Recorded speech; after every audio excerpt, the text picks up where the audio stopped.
அபார கருணா சிந்தும் ஞானதம் சாந்தரூபினம் ஸ்ரீ சந்திரசேகர குரும் பிரணமாமி முதான்வகம் அத்வைதாசவ நண்பர்கள் அனைவருக்கும் என் நமஸ்காரங்கள். இன்னைக்கு நம்மளுடைய சேனல்ல மார்ச் மாதம் அப்படின்னாலே எல்லாருக்குமே பரீட்சை, அதாவது எக்ஸாம் நடக்கக்கூடிய காலம். மார்ச் மற்றும் ஏப்ரல், மே இந்த மாதங்கள் எல்லாமே தேர்வு நடக்கக்கூடிய ஒரு நாட்கள். நிறைய பெற்றோர்கள் பசங்க நல்லா எக்ஸாம் எழுதணும், அதற்கு நாங்கள் என்ன பண்ணணும் அப்படின்னு கேட்டிருக்காங்க.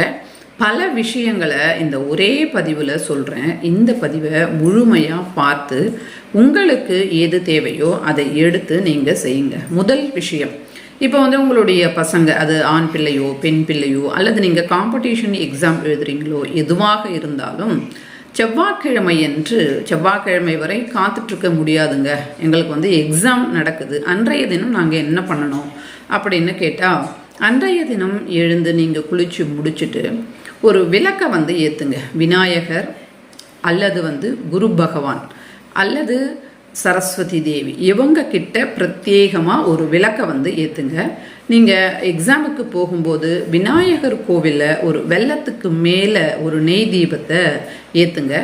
இந்த மாதிரி நீங்கள் ஏற்றிட்டு கோவிலுக்கு சுற்றிட்டு நீங்கள் பரீட்சைக்கு போகலாம். பரீட்சை எழுதுவதற்கு முன்பாக விநாயகர், சரஸ்வதி தேவி, அயக்ரீவர், குரு பகவான் இவர்களை ஒரு முறை மனக்கண் முன் வர வச்சு எக்ஸாமை எழுத தொடங்குங்க.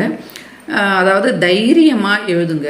தெரிஞ்ச கேள்விகள் பதில்கள் அது எல்லாத்தையும் எழுதுங்க. தெரியாததை பின்னாடி எழுதுங்க. எல்லா கேள்விகளுக்கும் பதில்கள் எழுதுங்க. எழுதும்போது நீங்கள் ஃபாஸ்ட்டாக எழுதணும். அக்கம் பக்கம் பார்க்கறது அந்த மாதிரியெல்லாம் செய்யாமல் ரொம்ப ஃபாஸ்ட்டாக எழுதிட்டு போங்க.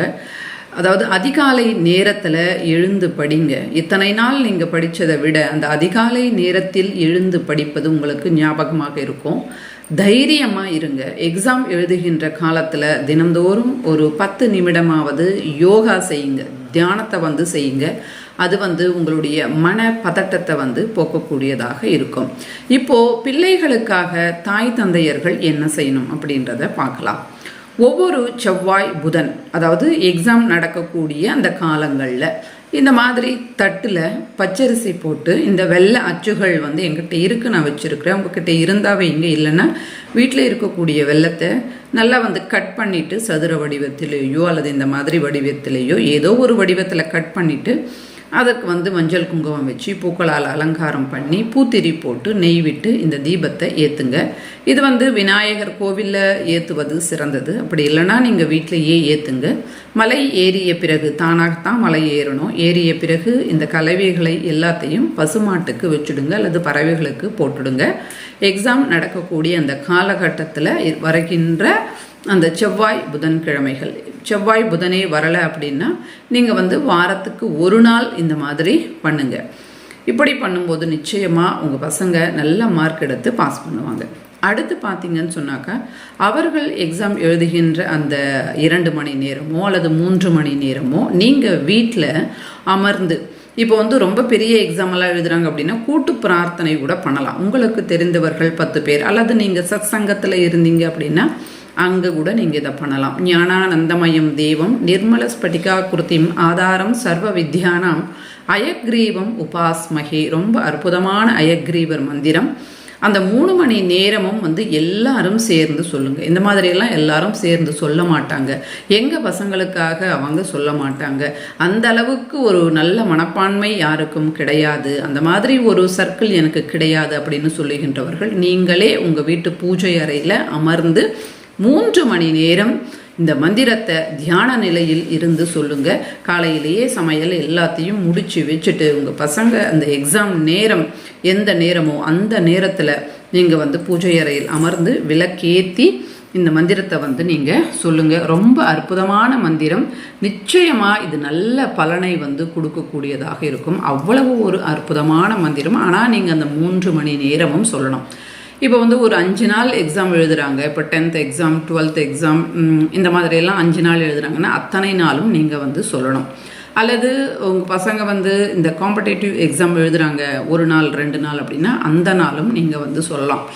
அந்த ஒரு காலகட்டத்தில் உங்கள் வீட்டில் இருக்கக்கூடிய நீங்கள், கணவர், உங்களுடைய, அதாவது உங்கள் பையனோ அல்லது பொண்ணோ எழுதுனா தங்கையோ அண்ணனோ இவங்கெல்லாம் இருப்பாங்க இல்லையா, எல்லார்கிட்டையும் சொல்லி, அதாவது குடும்பத்தார் மட்டுமாவது கூட்டு பிரார்த்தனை மாதிரி அவரவர்கள் எந்தெந்த இடத்தில், அதாவது ஒரு வேலையில் இருப்பாங்க, இருந்தாலும் அவங்க கிட்ட சொல்லி விட்டுடுங்க. இந்த காலகட்டத்தில் இந்த 3 மணி நேரமும் இந்த மந்திரத்தை நீங்கள் சொல்லுங்க அப்படின்னு சொல்லிட்டு கூட நீங்கள் வந்து உங்கள் பையனுக்காகவோ பொண்ணுக்காகவோ வீட்டில் இருக்கக்கூடிய 2 பேரோ 3 பேரோ இந்த மாதிரி கூட்டு பிரார்த்தனை செய்யும்போது நிச்சயமாக அவர்களுக்கு நல்ல மதிப்பெண்கள் வருவதற்கு உண்டான சாத்தியக்கூறுகள் இந்த மந்திரத்தின் மூலமாக ஏற்படும். வதவத வாக்தேவியை நமஹா அப்படின்ற மந்திரத்தை உங்கள் பசங்க வந்து தினந்தோறும் அந்த எக்ஸாம் எழுதுகின்ற காலகட்டத்தில் காலை மாலை வந்து ஒரு 11 முறை சொல்லி விளக்கி ஏற்றிட்டு ஒரு 10 நிமிஷம் தியானமாக இருந்துட்டு ரிலாக்ஸாக, தியானம் அப்படின்னும் போது அது ரிலாக்ஸ், அவர்களுடைய மனசை வந்து ரிலாக்ஸ் பண்ணுறது, அந்த மாதிரி செய்ய சொல்லுங்கள். நிச்சயமாக நல்ல பலன்கள் என்பது கிடைக்கும். இப்போ எக்ஸாம் இருக்கக்கூடிய காலகட்டம் அப்படின்றதுனால இந்த விஷயங்கள் எல்லாத்தையும் உங்ககிட்ட நான் பகிர்ந்திருக்கேன். அது மட்டும் இல்லாமல் சரஸ்வதி தேவி கிட்ட இப்போ வந்து அதாவது நம்ம எக்ஸாம் எழுதுகின்ற காலம் மட்டும் கிடையாது, எல்லா நேரங்களிலேயும் ஸ்கூலுக்கு போகிறாங்க அப்படின்னா ஒரு விளக்கை வந்து சரஸ்வதி தேவிக்கோ அல்லது விநாயகருக்கோ அல்லது அயக்ரீவருக்கோ அல்லது குரு பகவானுக்கோ தினந்தோறும் அவர்கள்கிட்ட வந்து ஏற்ற சொல்லிட்டு அந்த பழக்கத்தை நீங்கள் கொண்டு வந்தீங்க அப்படின்னாலே நிச்சயமாக அவர்களுக்கு வந்து அந்த மனநிலை என்பது நல்லா இருக்கும், நல்லா படிப்பாங்க, படிப்பு மேலே நாட்டம் ஏற்படும், ஞாபக மருதி என்பது இருக்காது. இதெல்லாம் வந்து நாம் அதாவது முன்னாடி இருந்தே வந்து பழக்கப்படுத்தணும். அப்படி இதுவரை நீங்கள் பழகலை அப்படின்னாலும் இனிமேலாவது அந்த மாதிரி நீங்கள் பழகிக்கோங்க, உங்கள் பிள்ளைகளுக்கு பழக்கப்படுத்துங்க. அப்படி பழக்கப்படுத்தும் போது நிச்சயமாக அவர்கள் வந்து தோல்வி என்ற வார்த்தையே அவர்களுடைய வாழ்க்கையில் இருக்காது.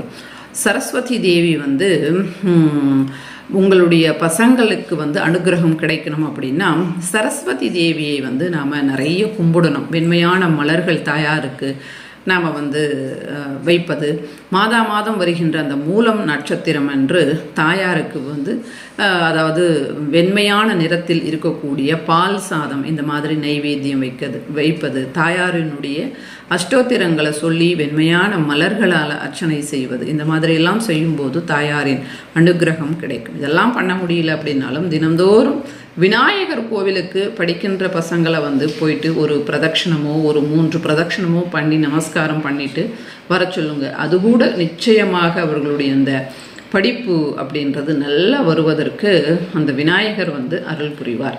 அல்லது குரு பகவான் சொல்லும்போது மகா பெரியவா, சாய்பாபா, தத்தாத்ரேய சுவாமி, ராகவேந்திர சுவாமி, நவகிரகங்களில் இருக்கக்கூடிய குரு, இப்படி எந்த குருவாக இருந்தாலும் பரவாயில்ல, ஒவ்வொரு வியாழக்கிழமையும் விளக்கேற்றி வழிபாடு செய்வதன் மூலமாக கூட பசங்க வந்து நல்லா படிப்பாங்க. நிறைய விஷயங்களை இந்த ஒரு பதிவில் சொல்லியிருக்கிறேன். யாருக்கு எது முடியுதோ அதை செய்யுங்க. நிச்சயமாக உங்களுடைய பசங்க நல்ல மார்க் எடுத்து வெற்றி பெறணும்னு சொல்லிட்டு நானும் மகா பெரியவா கிட்ட மனசார வேண்டிக்கிறேன். தைரியமாக எக்ஸாமை எழுத சொல்லுங்கள். எல்லாருக்கும் எல்லா விதமான வெற்றிகளும் வந்து சேரும். நன்றி, வணக்கம். ஸ்ரீ மகா பெரியவா சரணம்.